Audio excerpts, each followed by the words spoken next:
So a little bit of info about why this video is on this channel. If you don't care about any of this, jump to the next timestamp. Thank you for watching. Appreciate you. Go and check out the build. Otherwise, I said a while back that I would be taking sponsorships on the main channel, the Big Ducks channel, to help offset a lot of the medical bills and stuff that I've accrued over the last, I would say, year and a half. And I have been doing that. And the reality of the situation is that some videos are just not going to do as well as other videos. At least I don't think they're going to do as well, either because of the topic or because of the time that I'm posting them. This one in particular is because of the time that I'm posting it. The hype for the league has pretty much completely died. There's not really a lot of people watching Path of Exile 1 videos right now, so I'm posting it here because I did all the work. I made the guide, I made the video, and I figured that I would at least post it so that you guys can see it. But unfortunately, with the way that sponsorships work, the amount of money that they provide you in general is going to be based off of kind of an average of how many views your videos have been getting over time. So if I think that a video is not going to do well, I basically can't post it without essentially digging into some of the funds that I would be making in the future. So that's the reason that it's over here. Appreciate you. Take care. Enjoy the video. So why should you play Cyclone? And why should you play this particular version of Cyclone? So, small backstory, I've been wanting to play a Cyclone build pretty much the entire league. One of my community members, Ye, has been playing an Impale Cyclone build for essentially the entire league and has been trying to get me to try it. And I finally did. Took me a while, but we're here. There have been a few Cyclone builds that have popped up this league, and I would say that most of them are absurdly expensive for what they provide you. They are extremely powerful builds, and they do what they do quite well, but the thing that I like to focus on when it comes to builds most of the time is efficiency of the gear. I try to focus on builds that you might actually be able to play, even if you don't have 800, 1000, 1500 divine to be able to spend on a build. Typically, the builds that I make, if you have 100 or 200, most of the time you can manage, at least on the lower end versions of the build. So starting with the cost of this build, I know that people like to say, hey, Big Ducks, how much does this build cost? Will I be able to afford it, and will I be able to play it?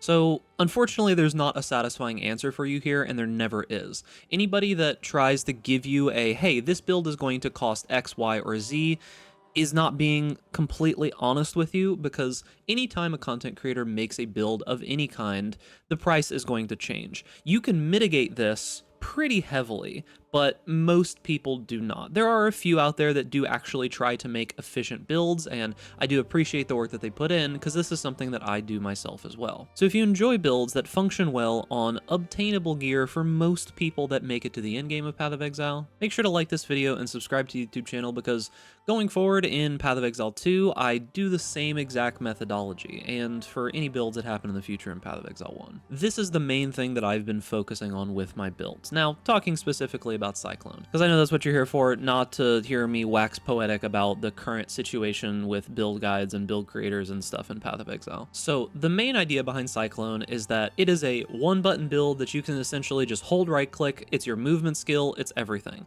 The only other button that you realistically will have to press ever is swapping your stance occasionally for bosses, as well as leap slamming over gaps. Now, this particular build uses Cyclone of Tumult. The reason for this is that there is a ton more damage baked into this skill compared to the normal Cyclone, but it does have the downside of having 10% less movement speed per stage, and you have 5 stages, so 50% less movement speed. That seems pretty insane, right? However, with the Stampede boots, you can use normal or replica. I used replica because it was like 10 times as cheap. And this line that says your movement speed is set to a percentage of its base value, which can be volatile corrupted. Now, instead of this extremely slow movement speed that you get with Cyclone of Tumult, you move at full speed at all times. This is the basis for why this skill functions nowadays. The second layer to why this build is working a little bit better now is the new Screams of the Desiccated belt. I'm using currently an extremely cheap version of this belt, which is the Resonating Shrine buff belt. You can get a second modifier if you like, it's not required. There is one that's about 15 divine right now and one that's about 100 divine right now that are both extremely powerful. And the reason we use the Resonating Shrine is because we are playing a Slayer and we are stacking essentially all charges thanks to the Masterful Form node. This gives us pretty much all of our damage, most of our physical defenses, as well as a decent amount of crit from the few power charges that we do get. And beyond this, we are playing an Impale attack build in 2026. Realistically, Impale is a very convoluted mechanic that I am not going to fully explain to you.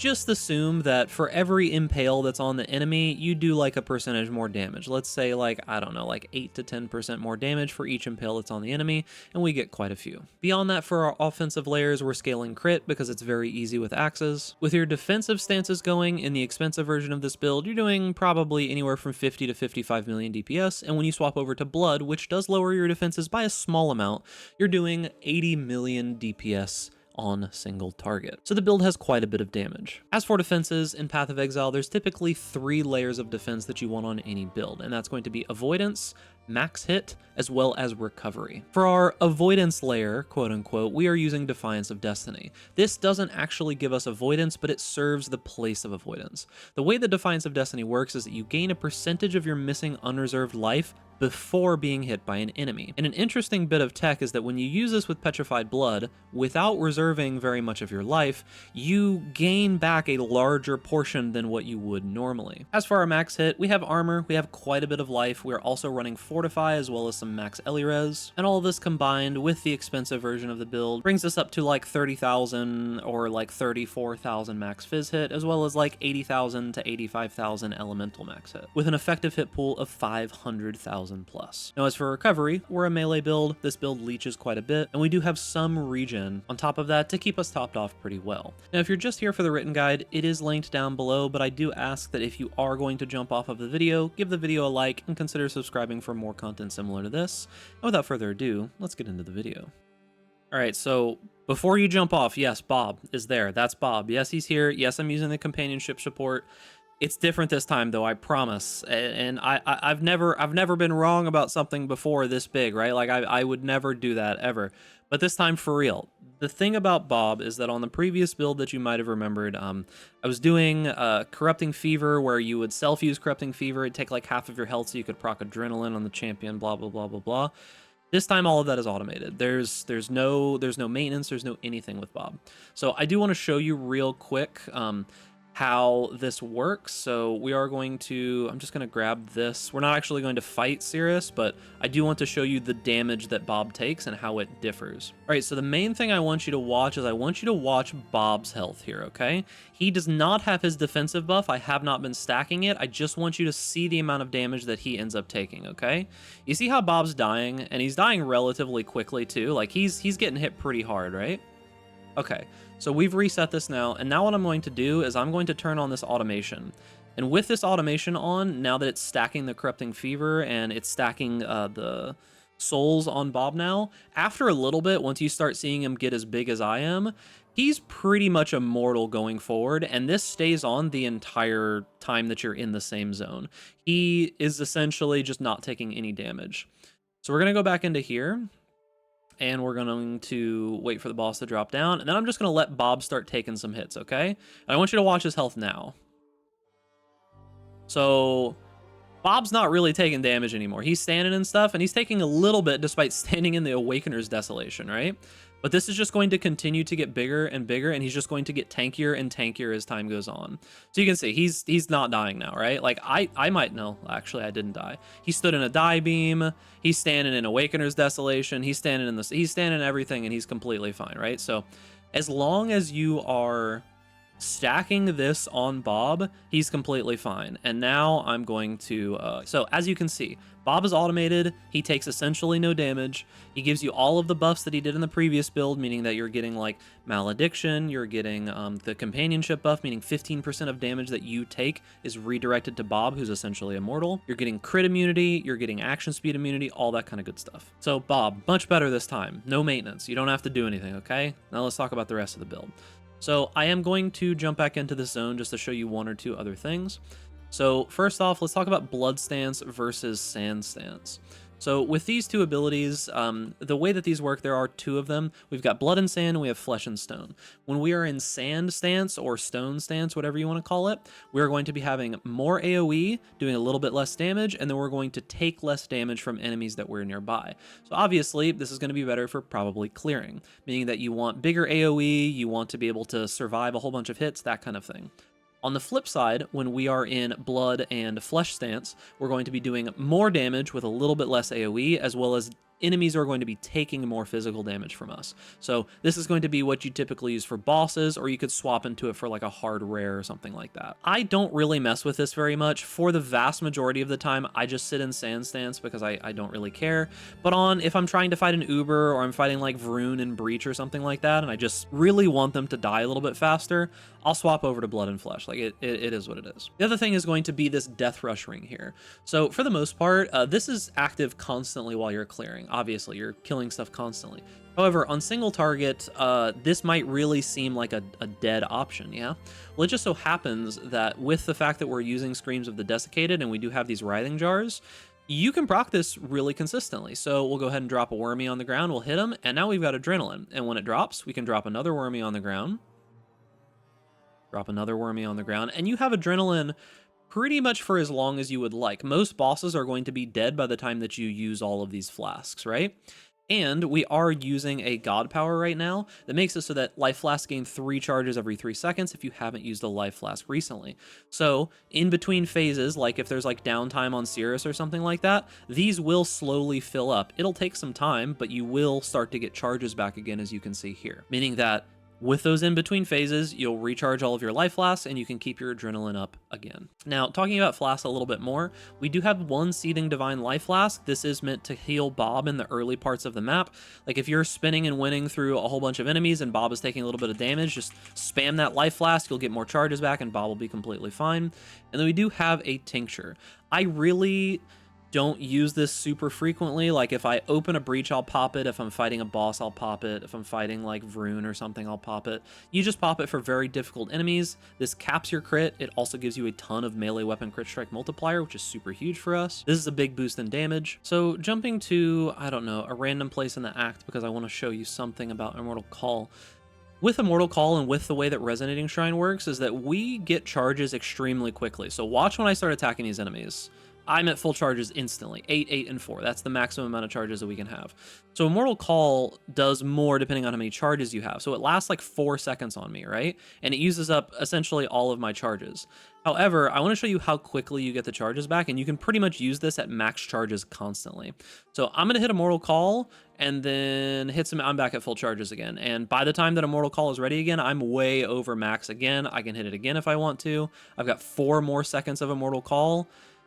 Honestly, I personally think self-cast Immortal Call is way better than cast when damage taken, just because if you know the damage is coming and you know that you're going to get hit really hard, it lasts a super long time. It's super powerful. You can use it to like tank Shaper Slams and things like that, all that kind of good stuff.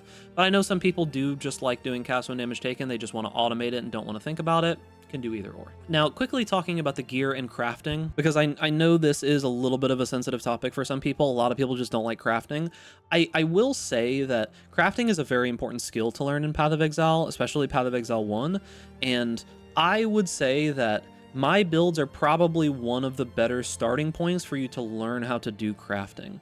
I put extensive notes in the guide, and we'll check it out here in a second, for every single piece of gear. Like, this may look like an intimidating craft, right? Like a 29% Flesh Ripper with 8% increased physical mods. None of that is really that difficult. Like, it's got a Fractured Fizz mod on it. I self-fractured that, and it was super straightforward. This League fracturing orbs are not expensive. But you can craft this. I promise you that you can craft this. If you have 40-50 Divine, this is a super high-end axe. You can craft this. Otherwise, I have like a lower-end axe that has full notes as well on how to craft this. I can tell you exactly step-by-step how to craft the gloves, the helmet, the chest piece, both of the rings. I have all of those notes in the guide. So I highly suggest if you have never crafted before and you want to learn how to craft, this is a good build to do it. It'll teach you how to do Veiled Orbs. It'll teach you how to do meta mods. It'll teach you how to do all those kinds of things. This league currency is very inflated, so divines are not worth that much, meaning that you can do a lot of these like prefixes can't be changed mods, and it's only 2 divine. You can make 30 an hour pretty easily. I think if you've never dipped your toes into the crafting metagame, try it now. Also, if crafting is extremely intimidating for you, I do have a video on my channel. If I remember, I will link it up in the top right corner now, but there is a video on my channel. It's called like Metacrafting 101 or something like that. The vast majority of that information is still accurate and quite good at the moment. So if you want like an intro to crafting, that's a good video to watch. So the guide's over here on Mobalytics. As always, the path of building code is right up at the top. If you don't care about the written guide and you just want to open up this, I do have the full path of building that has all of the information that you'll need. It's got the separate trees like cheaper, expensive, FF jewels. It's got all this kind of stuff. If you do want the written guide, it is here on Mobalytics. Just a much better layout for being able to write stuff compared to the notes in the path of building, because I can like link skills and all kinds of good stuff like that. I put a bunch of effort in here explaining how the build works, explaining the Animate Guardian tech, like why we use the belt that we use, what all the uniques do. I have a regex in here that you can use to like start building one for your build. Some currency strategies that I use, as well as trees if they're relevant, like the ones that I did on this particular build. And then, as I said before, if you do look at the different build variants, I have crafting notes step-by-step for every piece of gear that you would need. There's not a ton of gear to craft on the build, but it is a good stepping stone to learn how to start crafting some gear. And that's going to be it for the video. So remember, boys, if you enjoy this content, make sure to give this video a like, subscribe to the YouTube channel, hit that notification bell to stay up to date with all the latest videos, and stay safe out there in rank class. And I'll see you guys in the next video.